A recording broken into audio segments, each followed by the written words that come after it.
On va passer donc à la communication de Camille directement. Camille Isler est arrivée de lettres modernes, et 3 Sorbonne Nouvelle, sous la direction d'Henri Sépi. Elle a consacré ses 2 mémoires de master à René Vivien et poursuit à présent ses recherches à travers une thèse qui s'intitule René Vivien, une poétique sous influence, point d'interrogation. Elle se propose d'analyser les relations complexes qu'entretient l'écrivaine fin de siècle avec son époque littéraire et artistique. Centrée sur la question des influences et appropriations à l'œuvre dans ses textes, en analysant la subversion intertextuelle, mythique et esthétique qui s'y joue. Sa communication d'aujourd'hui s'intitule « Ces coups-là sont prédestinés à la strangulation, féminicide entre parodie et aporie dans La Dame à la Louve » de René Vivien. Alors, bonjour à toutes et à tous. J'espère que vous m'entendez bien parce que je ne t'entendais pas très bien, Lucie, mais j'espère que bien. Oui, on t'entend très bien. Donc, merci déjà aux organisateurs et organisatrices de m'avoir invitée pour participer à ce colloque dont le sujet est particulièrement passionnant. Et je suis d'autant plus heureuse d'y participer pour parler de René Vivien parce que le sujet du féminicide, je pense, appelle beaucoup de considérations sur les hommes et je suis très contente d'y apporter une lecture d'une œuvre de femme. Et donc, moi, je vais essayer de vous proposer quelques réflexions aujourd'hui sur un cas particulier de représentation du féminicide dans l'œuvre d'une femme, donc, et plus précisément d'une femme ouvertement lesbienne et dont l'œuvre s'écrit pour et en défense des femmes et des amours lesbiennes, mais qui parallèlement s'inscrit dans l'esthétique décadente, dont l'une des caractéristiques est de décrire de l'extérieur les violences faites aux femmes, les féminicides et les amours lesbiennes avec délectation. Donc, il me semblait important, dans un premier temps, peut-être, de resituer un peu la représentation du féminicide dans cette période resserrée qu'est la fin de siècle, et ça va faire le lien aussi avec la communication qui vient d'être faite. Donc voilà, dans cette introduction, je vais essayer de resituer un peu ce pourquoi tuer les femmes, et puis je rentrerai plus précisément dans l'œuvre de René Vivien. Donc le féminicide, à la fin du siècle, vraiment fait partie des passions littéraires et artistiques. La fin du siècle est marquée par une passion littéraire pour la mort, pour la morbidité, pour l'artificiel, pour l'érotisme, tant de motifs déjà présents dans les décennies précédentes, qui sont poussés à une forme extrême dans les œuvres décadentes, tournées en fait par rejet de la réalité biologique et de la nature, vers la sphère de l'univers intérieur, des pulsions, des profondeurs secrètes et donc violentes de l'âme. Ce goût global pour l'inconscient, donc, avant déjà les théories de Freud, pour la pulsion violente, pour le soi intérieur, explique en fait en partie l'omniprésence dans l'esthétique décadente du motif du féminicide, dont les descriptions se font toujours avec plus de délectation. Il l'explique d'abord, dans un premier temps, parce que le meurtre est en quelque sorte la quintessence de la mort artificielle, par opposition à la mort naturelle. Il l'explique ensuite parce que la femme, j'utilise volontairement un singulier ici, en tant qu'autre incompréhensible, que siège du désir, incarne bien souvent la figure de l'inconscient, à la fois infiniment désirable et par essence insondable et monstrueux. Donc elle en est en quelque sorte la métaphore parfaite. Elle est une idole fourbe qu'on hait et qu'on adore et donc qu'on tue, mais qu'on tue avec haine et adoration simultanément, donc avec de préférence moult de tortures teintées d'érotisme. Alors, comme il a déjà été un peu vu avec la communication précédente, tout le 19e, en fait, est fasciné par le féminicide. C'est le siècle de la mise en forme du concept de crime passionnel, largement encouragé par la littérature et les feuilletons, friands de faits divers. Mais à la fin du siècle, dans la littérature décadente, on trouve beaucoup moins la soi-disant grandeur de la passion qui mène au meurtre de la femme aimée, comme on l'a vu avec Carmen ici, et bien plutôt un goût du féminicide pour lui-même. On a moins donc d'amants désespérés de leurs propres gestes et plus de délectation franche pour le meurtre, une délectation d'ailleurs toute sexuelle. C'est une tendance esthétique donc profondément masculine et hétérosexuelle, et en fait un jeu de rôle assez solitaire, comme le signale très bien Mireille Dautin-Orsini, je la cite. Il y a là tous les éléments d'un jeu de rôle, modeler et parer l'idole, la faire effrayante, sublime, répugnante, puis en avoir peur, se venger d'elle, dénoncer les fraudes auxquelles on a soi-même contribué, tout en sachant parfaitement qu'elle n'a que l'étoffe des songes et que la réalité est ailleurs. Et si la femme n'existe pas, l'homme reste terriblement seul, comme le disait Schwab, entre guillemets, hélas, moi seul existe. La femme est un fantasme misogyne. Tu es la femme, donc, qui est ce fantasme de l'inconscient, mais tu es aussi particulièrement la lesbienne. Alors, les lesbiennes sont omniprésentes dans la littérature décadente masculine, ça a été largement commenté. Elles représentent une féminité interdite au regard, une sexualité stérile qui s'oppose donc à la nature et donc une forme d'idéal. Pourtant, elles ne sont pas épargnées par le désir de meurtre, bien au contraire. L'image de la lesbienne rejoint en fait bien souvent dans les écrits décadents celle de la femme fatale, ce qui justifie son meurtre. On ne considère pas la sexualité lesbienne comme une sexualité à part entière, mais comme un fantasme provisoire à destination des hommes. Donc aussi comme une trahison. Et la résistance des lesbiennes au désir masculin justifie bien souvent leur exécution, qui permet en fait aussi de rétablir la norme. Nicole Albert écrit à ce sujet dans Saphisme et décadence dans Paris fin de siècle. La transgression dont se rend coupable la lesbienne ne peut aboutir qu'à son châtiment romanesque, soit sous forme du mariage, soit plus souvent sous celle de la mort ou de la mise en quarantaine. Ainsi voit-on régulièrement les lesbiennes être tuées, se tuer ou s'entretuer, souvent comme suite d'ailleurs au débordement de leurs propres désirs. On peut citer par exemple La fille aux yeux d'or de Balzac, L'amour et le plaisir de Jean Dolent. La lesbienne étant de toute façon femme damnée, la mort et la damnation sont à l'horizon de son existence. Tuer la femme, enfin, c'est aussi tuer la femme auteur à la période fin de siècle. L'autre type de femme à tuer, après l'amante et la lesbienne, c'est la femme auteur, elle aussi traîtresse à son genre, invertie, homesse. Elle est l'objet d'une haine de plus en plus vigoureuse à la fin du siècle. Citons notamment Barbey d'Aurevilly, qui promet la mort au bas bleu dans un passage régulièrement repris au tournant du siècle, notamment par Henri Nair dans un essai au titre significatif, Le massacre des Amazones, je le cite, la première punition de ces jalouses du génie des hommes a été de perdre le leur, la seconde a été de n'avoir plus le moindre droit au ménagement respectueux qu'on doit à la femme. Vous entendez, mesdames, quand on a osé faire l'Amazone, on ne doit pas craindre les massacres sur le Thermodon.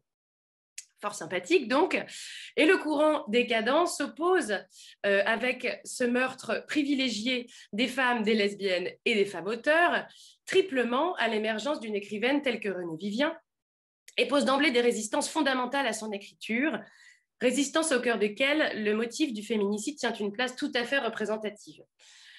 Donc, je vais essayer de montrer, moi, dans cette communication, dans La Dame à la Louve, un recueil de nouvelles qu'elle a publié en 1904, et au travers du motif du féminicide, une image donc paroxystique de la misogynie décadente, comment Renée Vivien ferait son chemin au sein de cette esthétique fin de siècle en la réinvestissant et en la retournant contre elle-même, en y imposant, comme le dit Adrienne Rich, une revision, the act of looking back, of seeing with fresh eyes, of entering an old text from a new critical direction, an act of survival.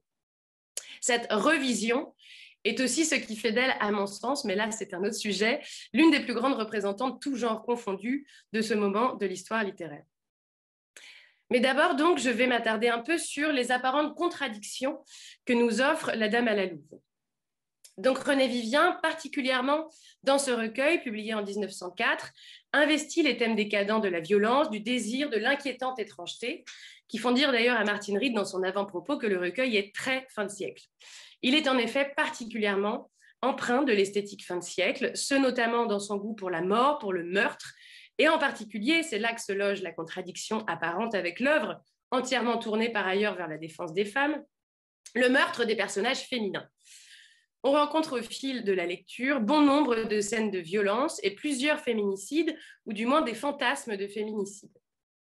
Dans La Dame à la Louve, première nouvelle, donc je fais un petit panorama rapide de toutes ces scènes de féminicide. Dans La Dame à la Louve, donc première nouvelle, le narrateur nous dit au sujet de la mystérieuse dame accompagnée de sa louve, je cite, « Je voulus l'assommer pour la faire taire, je cherchais une planche. » Toute la nouvelle suivante, l'assaut africaine, est rythmée par le désir de meurtre du narrateur envers son épouse vigoureusement saine. Donc je cite à nouveau, « Je l'aurais volontiers fait taire d'un coup de pied, j'ai eu envie de la scalper, je finirai sûrement par la tuer un jour, je finirai certes par la tuer un jour pour le plaisir de la vaincre, tout simplement. » 3 nouvelles plus loin, dans Cruauté des pierreries, le narrateur s'échappe de prison et tue la femme du geôlier dont il précise dès le départ et c'est le titre de ma communication, ces coups-là sont prédestinés à la strangulation, comme certaines longues et pâles fragilités au viol avant de la tuer. Donc il la tue, je l'étranglai avec délice, l'agonie d'Onesta fut brève, trop brève même, alourdie par les vins, affaiblie par les convulsions sexuelles, elle succomba sans tarder entre mes mains vigoureuses, je sais étrangler aussi savamment que caresser. Puis la nouvelle se ferme sur la préparation d'un deuxième féminicide. Dans la nouvelle suivante, Trahison de la forêt, le personnage surnommé The Forest Devil raconte avec décontraction les viols qu'il a fait subir à des petites filles et les tortures qu'il a infligées à des vieilles femmes. 3 nouvelles plus loin à nouveau, l'homme effrayé par une femme crocodile, la saurienne, veut absolument la tuer, puis finalement lui crève les yeux. Et dans l'avant-dernière nouvelle, blanche comme l'écume, Persée tue Androméda alors qu'elle préfère mourir que de se donner à lui. C'est là une réécriture du mythe. Je m'arrêterai donc essentiellement sur ces nouvelles. Il y a en tout 17 nouvelles dans ce recueil. On a souvent dit, à propos de ces nouvelles-là, de la Dame à la Louve, qu'elles étaient ironiques. Et en effet, l'ironie saute aux yeux à la lecture.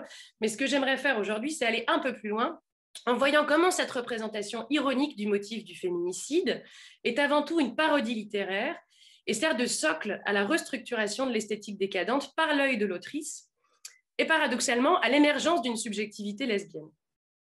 C'est sur ce paradoxe donc que j'aimerais insister aujourd'hui. Donc dans un deuxième temps, je vais tenter de montrer les ressorts déjà de cette parodie intertextuelle.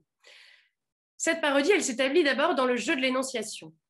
C'est le premier élément et le plus visible qui participe au détournement du topos décadent du féminicide. Presque toutes les nouvelles qui contiennent des meurtres ou des fantasmes de meurtre sont contées à la première personne par des narrateurs masculins dont l'identité est déclinée toujours au seuil du texte. La Dame à la Louve est racontée par Monsieur Pierre Lenoir, habitant ironiquement d'ailleurs au 69 rue des Dames à Paris. La Soif ricane est contée par Jim Nichols. Cruauté des pierreries est contée par Giuseppe Bianchini. Trahison de la forêt par un surnommé Blue Dirk, traduction de Poignard bleu. La splendide prostituée est simplement sous-titrée Récit d'un envieux. Et la saurienne, enfin, est racontée par Mike Watts. Chaque fois, donc, des hommes mènent le récit et en sont les personnages principaux. Les sonorités de leurs noms renvoient en règle générale soit à la France, soit au Royaume-Uni, soit à l'Italie, 3 pays particulièrement représentatifs du romantisme noir et du courant décadent. Leur identité, par ailleurs, se fait de plus en plus vague au fil du recueil, comme je l'ai montré en citant les noms, et leur cruauté, à l'inverse, se fait de plus en plus affirmée. Le lecteur les observe en fait se dissoudre dans une identité de plus en plus archétypale. Ils sont peu à peu privés de nom, d'abord par un surnom, Blue Dirk, puis complètement anonyme avec Récit d'un envieux. Il y a donc d'emblée une mise à distance par l'énonciation et qui s'accroît au fil des nouvelles. Cette mise à distance est à remettre de surcroît dans une époque où les femmes auteurs sont réputées ne pas savoir écrire en dehors d'elles-mêmes. Donc c'est déjà, par ce déplacement énonciatif, une contradiction du discours misogyne sur les femmes auteurs. Mais surtout, ce déplacement énonciatif instaure d'emblée une distance parodique. C'est le penchant des hommes pour le meurtre que l'on invite à contempler et non pas le meurtre lui-même. Et ça change tout. En fait, c'est là un retournement fondamental. Donner le regard d'une femme auteure sur des personnages masculins, c'est inverser totalement la posture signalée par Mireille Dautin-Orsini, que je cite ici. Si le narrateur est un homme, la femme n'existe pas indépendamment de lui. Ce peut être une façon de lui refuser l'existence ou de ne la lui accorder qu'à l'intérieur de la parole masculine. Renée Vivien, elle, joue de cette convention du narrateur masculin, mais en y apposant son regard, ce qui produit exactement l'inverse. Par cette utilisation de ce qu'on pourrait qualifier de female gaze, elle retourne contre les hommes le rapt de la parole des femmes. Ce retournement parodique donne dès lors aux nouvelles des allures de métadiscours littéraire. Autour des auteurs décadents, donc, de se voir enfermés dans les clichés de la décadence. Or, à l'intérieur de ces nouvelles, le féminicide est précisément traité pour ce qu'il est, à savoir un poncif littéraire de la fin du siècle, ce par le biais de plusieurs stratégies que je vais essayer de souligner. Première de ces stratégies, l'utilisation d'un vocabulaire extrêmement canonique. Le vocabulaire du féminicide chez Renée Vivien est étroitement pris dans un réseau intertextuel. Tout ce jeu sur la violence et le grotesque, on le retrouve partout, chez Laforgue, chez Jean Lorrain, assommer, donner des coups de pied, avoir envie de la scalper, puis les fantasmes de strangulation, le crevage des yeux, etc. tout ce vocabulaire un peu grotesque aussi de la torture, ce sont des termes qu'on retrouve mot pour mot dans les romans de la fin du siècle écrits par des hommes. Deuxième stratégie, le fait de faire du féminicide un récit extrêmement normalisé. Dans La Dame à la Louve, on ne trouve pas de longues descriptions ni de recherche d'originalité ou de précision lugubre dans la représentation du féminicide. Le féminicide est intégré comme un détail du récit, souvent d'ailleurs de manière complètement disproportionnée. Dans La Soie africaine, par exemple, le narrateur dit « Elle ne daigna point me répondre, je finirai sûrement par la tuer un jour ». On voit ici le décalage, et ainsi le féminicide est mal intégré au récit. Il arrive comme un cheveu sur la soupe ou comme un détail. La violence de la pulsion du meurtre ressort donc dans sa gratuité inhérente. La caricature permet de dénoncer le féminicide littéraire comme un poncif misogyne, souvent gratuit, qu'il suffit en fait de convoquer avec quelques termes convenus pour faire appel à tout un réseau connu de représentation. La normalisation de cette représentation, en étant caricaturée par la voie de la focalisation interne à des personnages masculins, s'en trouve en fait mieux critiquée. Troisième stratégie, casser le poncif du féminicide comme climax de la nouvelle décadente. Le féminicide y est également dénoncé dans ces nouvelles de René Vivien comme horizon d'attente du récit décadent et du lecteur décadent. C'est bien ce qui est sous-entendu dans le propos du narrateur de Cruauté des Pierreries que j'ai utilisé comme titre à ma communication. Ces coups-là sont prédestinés à la strangulation, comme certaines longues et pâles voluptés au viol. En substance, c'est dire ici que les personnages féminins sont des types abstraits qui ne sont créés que pour servir les pulsions de meurtre. On lit ici une critique de cet horizon narratif par la mise en valeur de cette prédestination. Le suspense, les raisons du meurtre, l'escalade de la passion, tout ce qui constitue les balises du récit passionnel et meurtrier sont supprimés. La création du personnage féminin n'est motivée que par son futur meurtre. C'est donc là, encore une fois, une mise en valeur critique de la convention. Convention artistique, dernière stratégie, le féminicide, avant-dernière stratégie, pardon, est ici donc désigné comme une convention artistique. Il est intégré au récit pour être dénoncé comme une convention, voire en fait une facilité littéraire et artistique. Le caractère conventionnel de l'érotisation de la mort des femmes dans l'art est d'ailleurs directement raillé dans la première nouvelle. Le narrateur y dit, je cite, « Sous ces lourds cheveux d'un blond à la fois ardent et terne, pareil à des cendres rousses, blêmissait la pâleur grise du teint, le corps émacié avait la délicatesse fine et frêle d'un beau squelette. » Et il ajoute, entre parenthèses, « Nous sommes tous un peu artistes à Paris, voyez-vous. » Donc il y a ici la dénonciation d'un discours conventionnel, d'un recours facile dans l'art à cette érotisation de la mort. Enfin donc, une critique du féminicide comme silenciation. L'utilisation critique métalittéraire se révèle enfin lorsqu'on jette en fait une plus grande attention aux motivations des meurtriers dans ces nouvelles. La violence s'y polarise toujours sur la tête, lieu de l'intelligible, zone extrêmement symbolique, et les raisons de ces meurtres, de ces envies de meurtre sont quasiment toujours les mêmes, celles de faire taire. Dans La Dame à la Louve, ainsi, le narrateur dit « Je voulus l'assommer pour la faire taire », dans La Soie africaine encore, je l'aurais volontiers fait taire d'un coup de pied. S'attaquer directement donc à la parole, au siège de la parole, à l'affirmation d'une subjectivité féminine par le discours.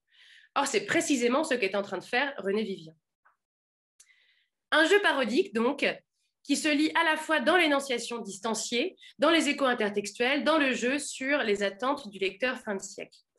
René Vivien garde le thème du féminicide, qui représente un paroxysme donc du goût décadent, mais en rend visible tous les artifices et les travers, et inverse ainsi dessus le regard traditionnel. Or, cette révolution de regard inverse fondamentalement les valeurs de l'esthétique décadente. C'est ce que j'essaierai de montrer dans un troisième et dernier point, un système d'inversion des valeurs. Donc. Si le motif du féminicide est repris à l'esthétique décadente et que son mode de représentation fait un écho évident au texte fin de siècle, cette reprise se fait grâce à la parodie, au prix d'une inversion complète du système binaire de pensée qui préside à l'écriture décadente. Bon, dans les récits décadents, schématiquement, les femmes sont polarisées plus que jamais autour de deux pôles bien connus, celui de la Vierge et celui de la femme fatale. L'une n'est pas faite pour la rudesse du monde, l'autre est un danger mortel. Les deux sont voués donc par des chemins opposés à la mort. Les deux, surtout, on l'a dit, n'existent qu'au travers du regard masculin. À cette essentialisation, René Vivien répond trait pour trait, à nouveau par un jeu de référence.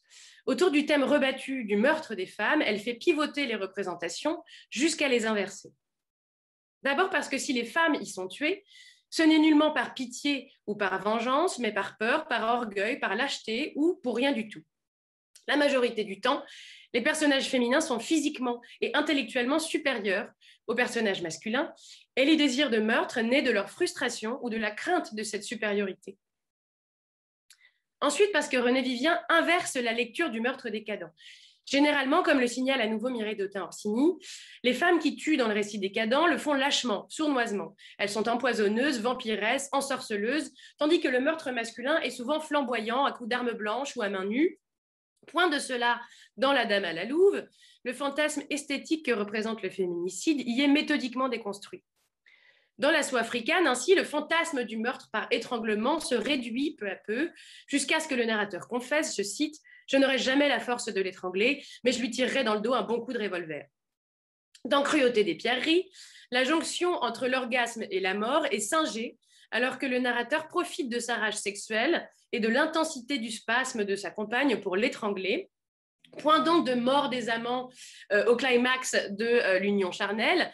Cette fusion charnelle est mortelle, fantasmée par le décadent, est ici forcée, elle est feinte, donc elle est ridiculisée par ce personnage qui se retrouve ensuite seul face à, je cite, la hideur grotesque du cadavre. Dans La Saurienne, enfin, le narrateur est incapable de tuer le monstre de femme dont il imagine qu'elle veut s'unir à lui, on n'en a en fait aucune preuve. Il lui crève les yeux lorsqu'elle est ivre, donc, puis clame « Ah, c'est que je suis courageux, moi. On peut clabauder sur mon compte, mais on ne prétendra jamais que je suis un lâche. » Globalement, donc, le féminicide se trouve privé de l'esthétisation à l'œuvre dans les textes décadents. Il est produit mécaniquement en réponse à une soif de violence qui essentialise tous les personnages masculins, tandis que les personnages féminins sont très divers au fil des pages. En fait, René Vivien, au travers de ce motif, retourne totalement le système binaire de représentation. Elle substitue à la dichotomie de la Vierge et de la putain une nouvelle essentialisation qu'elle projette sur les hommes, dont il est répété à plusieurs reprises sur le même mode de balancement qu'ils sont parasites ou bourreaux. C'est une expression qui jalonne toute l'œuvre de René Vivien. Du côté des personnages féminins, en revanche, la polarisation est détruite dès le seuil de la première nouvelle, lorsque la Dame à la Louve rétorque au narrateur « Mon mépris de vierge égale en dégoût les nausées de la courtisane », entérinant d'emblée donc le rassemblement de ces deux opposés de la Vierge et de la courtisane. Inversion donc, avec une remise en mouvement des représentations des femmes et un figement à l'inverse des figures masculines. À la différence près que cette dichotomie du parasite ou du bourreau, contrairement à celle de la Vierge et de la putain, est entièrement négative. Le lesbianisme, ici, évacue la tension entre désir et haine vis-à-vis de l'autre genre, tension fondamentale dans les représentations hétérosexuelles de la décadence. Là où les femmes inspirent chez les décadents un mélange d'attirance et de dégoût, les personnages masculins de La Dame à la Louve n'inspirent que des sentiments négatifs. Inversion des valeurs décadentes à partir du motif du féminicide, donc, qui va en fait jusqu'à un retournement métaphysique, puisque face à la présence de ces bourreaux ou de ces parasites, les personnages féminins choisissent en fait bien souvent la mort sans que l'on ait besoin de les y forcer. Le féminicide est d'autant plus vidé de sa substance métaphysique, esthétique, érotique, que les femmes y consentent davantage que de se plier à la tyrannie masculine, ou en tout cas ne le craignent pas. La reprise du motif est ainsi sans cesse complétée d'un mouvement de déprise. La parodie, à première vue ludique, est aussi un mouvement existentiel de redéfinition des représentations. Elle fait un écho précurseur chez René Vivien à ce qu'écrit Nathalie Martinière sur le genre parodique dans les écrits de femmes ou les écrits postcoloniaux, dans l'ouvrage Figure du double. Je cite « Perte de naïveté, la parodie sert à dramatiser le sentiment de pétrification de l'individu qui a cessé de croire à la possibilité d'un accès direct au monde, non médiatisé par le regard et le discours de l'autre. Elle donne à voir le risque, entre parenthèses refaire la même chose, la solution, entre parenthèses refaire en différence, en laissant apparaître les flottements de sens. La parodie alors, et je cite à nouveau, cesse d'être uniquement le jeu formel et codifié par un Gérard Genette pour devenir une méthode d'exploration et paradoxalement d'accès à l'autonomie, pour reprendre l'expression de Kepler. Certes, un renouvellement essentiel se joue donc et un jeu intertextuel clownesque préside sans cesse dans La Dame à la Louve à l'écriture de René Vivien, qui revêt le masque de l'auteur décadent pour mieux en montrer les travers. Le résultat, toutefois, il faut le reconnaître, n'a rien de très encourageant pour les lectrices et a fortiori pour les lectrices lesbiennes. Quel accès à l'autonomie, pour reprendre à mon tour l'expression de Kepler, peut-on espérer, en effet, lorsque, malgré la remise en mouvement des archétypes, l'horizon qui est proposé est encore et toujours celui de la mort, certes plus désirable que la violence masculine, mais la mort quand même. Je vais proposer quelques pistes de résolution en conclusion. Cette lecture inversée est sans aucun doute, derrière le ludisme de la parodie, une lecture désespérée de la condition des femmes et particulièrement des lesbiennes. Le sous-texte lesbien, même dans les nouvelles qui n'abordent pas directement le sujet, est partout. Les femmes sont tuées dans ces nouvelles parce qu'elles échappent aux hommes, soit par leur mépris, soit par leur refus de se soumettre. Elles ne correspondent pas aux attentes du male gaze, soit par leur vigueur physique, soit parce qu'elles ne sont pas désirables ou pas désirantes. Le thème de l'hybridation est par ailleurs partout dans ces nouvelles. Or, c'est un thème qui est souvent repris pour suggérer l'homosexualité dans la fin de siècle. Hybridation animale, donc, avec la dame à la louve et la saurienne. Hybridation sexuelle aussi, avec bon nombre de personnages androgynes. Or, l'existence de ces personnages féminins est rendue impossible par la présence des personnages masculins. Ces nouvelles de la Dame à la Louve nous disent que la présence masculine est toujours un danger de mort, mort réelle ou mort symbolique par l'extinction de la voix. Pensons ici à cette obsession de l'affaire Terre, ou encore mort symbolique par la privation du regard, c'est ce qui se passe dans La Saurienne quand il lui crève les yeux. Au niveau métalittéraire, le travail autour du féminicide, dans ces nouvelles, nous dit donc la difficulté de se sortir de ces meurtres symboliques, répétés, de la parole et du regard des femmes. D'imaginer des intrigues amoureuses en dehors des discours canoniques et du male gaze lorsqu'aucun discours proprement lesbien n'existe. Je rappelle ici que René Vivien écrit sur l'absence, sur 27 siècles de silence entre Sappho et elle. Et d'imaginer des fins heureuses à la rencontre des genres lorsque la lecture d'un genre par l'autre genre est toujours pétrifiante ou essentialisante. Le travail de René Vivien, toutefois, ne se limite pas à cette lecture. Outre que le recueil propose une voix qui, avec la parodie du motif du féminicide, travaille à renégocier la fiction et neutraliser les enjeux cachés du classique, selon les mots encore de Nathalie Martinière, son organisation générale nous donne à lire l'évacuation progressive de la violence masculine et l'émergence d'une subjectivité féminine et lesbienne. Entre les nouvelles décadentes masculines que j'ai citées ici, d'autres nouvelles et d'autres voies de représentation sont proposées. En fait, outre ces personnages de femmes hybrides, le recueil donne à voir une hybridation féminine et lesbienne progressive de l'esthétique décadente. Je m'explique rapidement. J'ai parlé des narrations masculines en focalisation interne aujourd'hui. Ces narrations masculines en focalisation interne, qui racontent des récits hétérosexuels contaminés par la violence et marqués par le féminicide, sont progressivement supplantées, d'abord par des narrations non genrées, dans lesquelles interviennent des personnages androgynes, puis par des narrations omniscientes ou externes qui signent l'entrée du thème du lesbianisme, une nouvelle notamment sur Ruth et Naomi. Puis elles sont enfin supplantées par des nouvelles entièrement dialoguées qui effacent complètement la présence narrative pour enfin la faire renaître dans la toute dernière nouvelle du recueil, Bona Dea, racontée cette fois en focalisation interne par une narratrice identifiée avec un thème lesbien constant, donc une narratrice Kaya Venancia Paolinia. Une hybridation énonciative, identitaire et générique, donc, qui aboutit à l'émergence d'une entité entièrement féminine et lesbienne, d'une narration spécifique d'un sujet lesbien dans laquelle la violence et le féminicide n'ont plus de place. Le recueil finit donc par offrir une voix nouvelle et donne de surcroît à voir la construction progressive de cette narration lesbienne.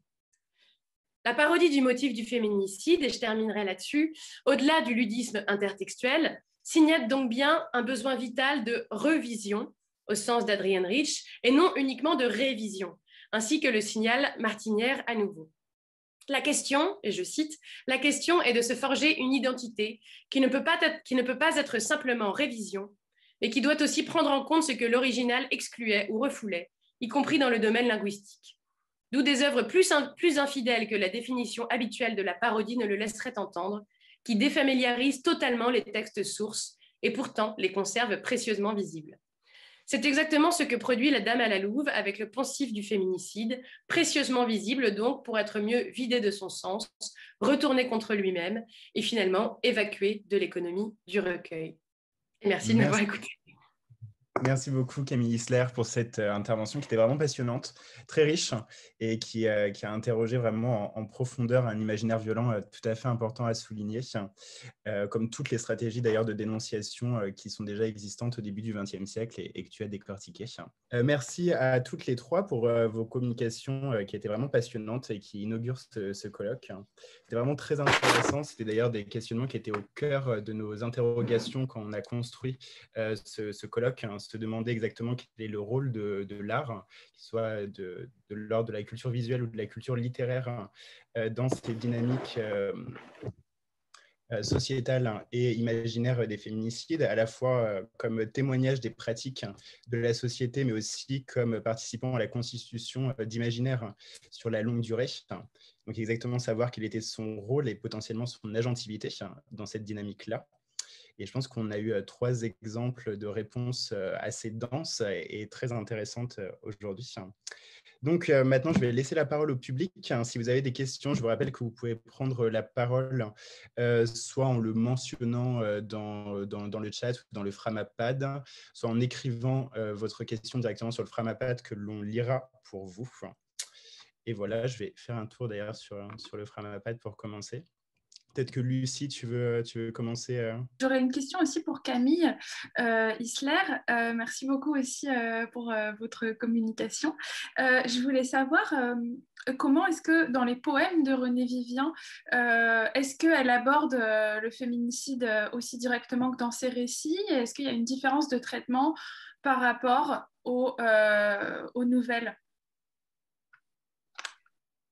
Oui, merci Lucie pour cette question. Oui, enfin, moi je travaille principalement sur la poésie de Renée Vivien à l'origine. Et ce qui est intéressant avec La Dame à la Louve, c'est que c'est un éclairage dans lequel la parodie se fait plus lisible et qui permet en fait de relire la poésie à l'aune de cet éclairage-là. Et dans la poésie de Renée Vivien, on retrouve à peu près le même phénomène, avec des poèmes tout d'un coup qui s'intègrent dans une œuvre fondamentalement lesbienne et tournée vers les femmes, des poèmes tout d'un coup qui sont extrêmement violents. Je pense à L'amour borgne ou La Douve, particulièrement en fait dans le recueil La Vénus des aveugles, qui est un des plus foncièrement décadents de tous ceux qu'elle a écrits. On retrouve à peu près la même chose. Hein. Je t'enfermerai dans mon donjon et tu crèveras de faim, ça c'est dans La Douve. Enfin bon, il y a des choses, voilà. Et on retrouve en fait exactement le même phénomène de reprise et de déplacement. Et je pense que La Dame à la Louve là-dessus est une clé de lecture pour relire les poèmes de Renée Vivien. On retrouve exactement le même déplacement énonciatif, ce qui est encore plus intéressant selon moi dans la poésie, où il y a encore plus ce système de jonction entre le poète et le jeu lyrique. Là, pour le coup, il y a une dissociation complète.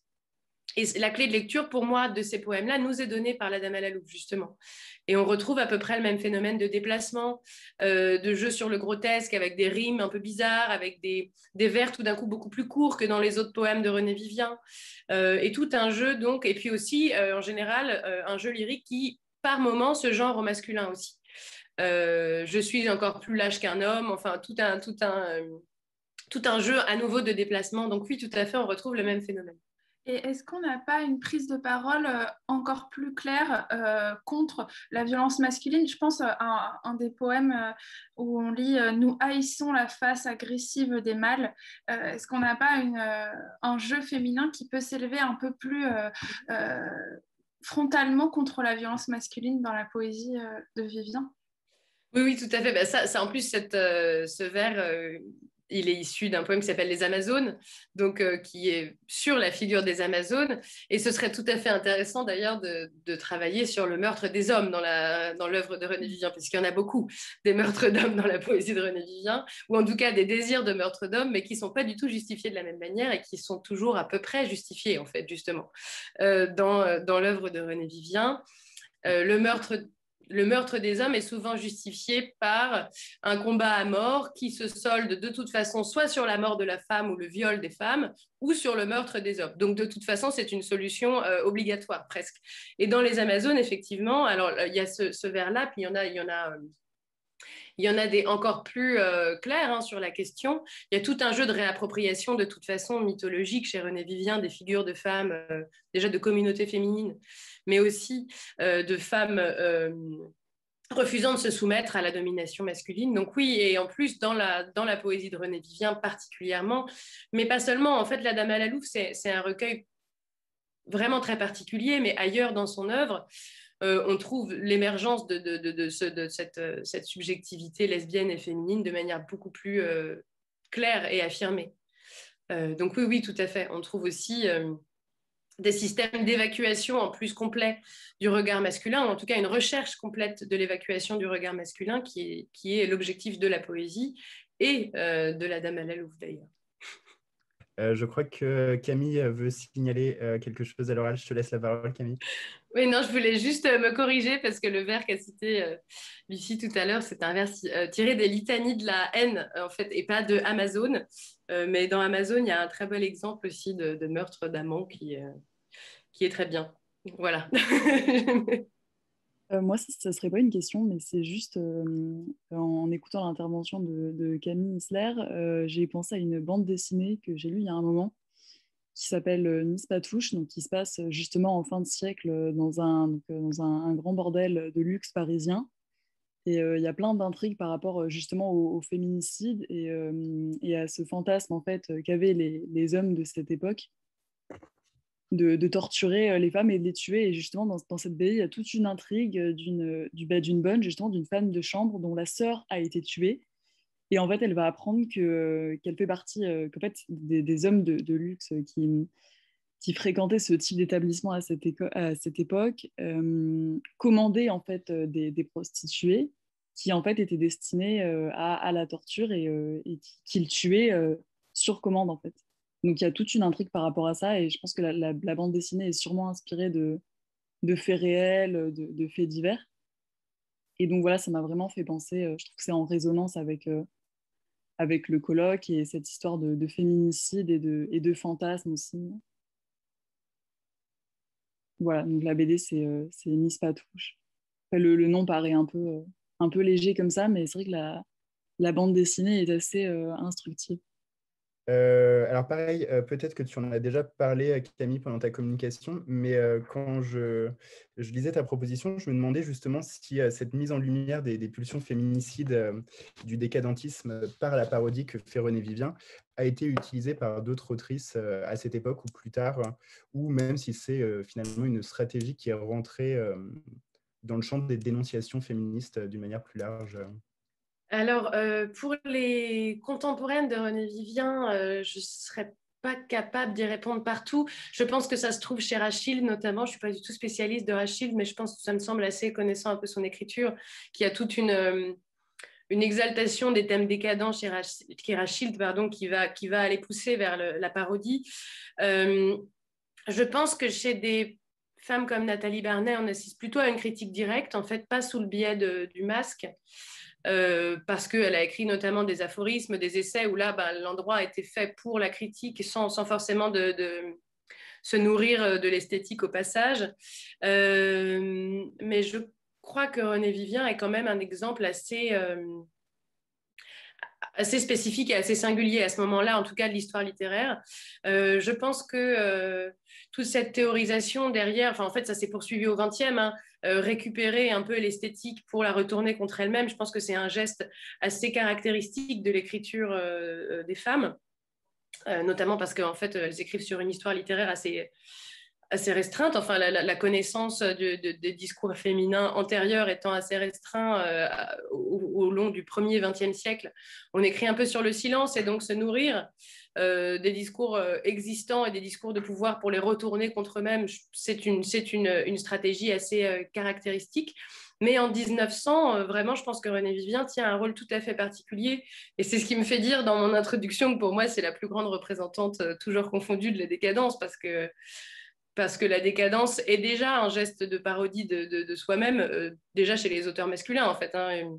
Il y a une auto-parodie constante et elle pousse le geste parodique au-delà encore. Et je pense que là-dessus, elle est sans conteste une des plus grandes autrices, mais autrice au sens de auteur et autrice confondus de ce moment de l'histoire littéraire. Évidemment, nous vous remercions pour ces échanges. Merci encore à Aline Lebel, Camille Isler et Anaëlle Laïch pour ces interventions. C'est vraiment une matinée très riche.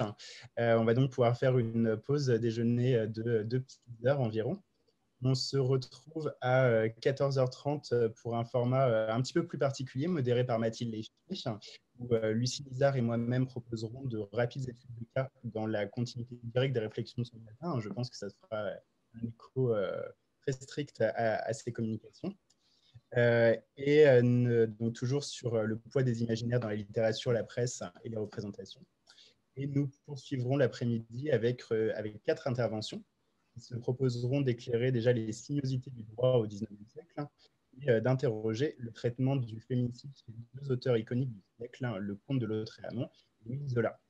Et enfin, nous aurons la chance de terminer cette journée à 17h45 par une lecture performée de Caroline Devoix, qui adressera sa voix aux silencieuses et aux disparus.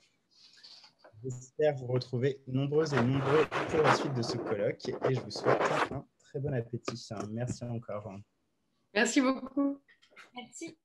Merci, Samy. Merci beaucoup. Merci beaucoup.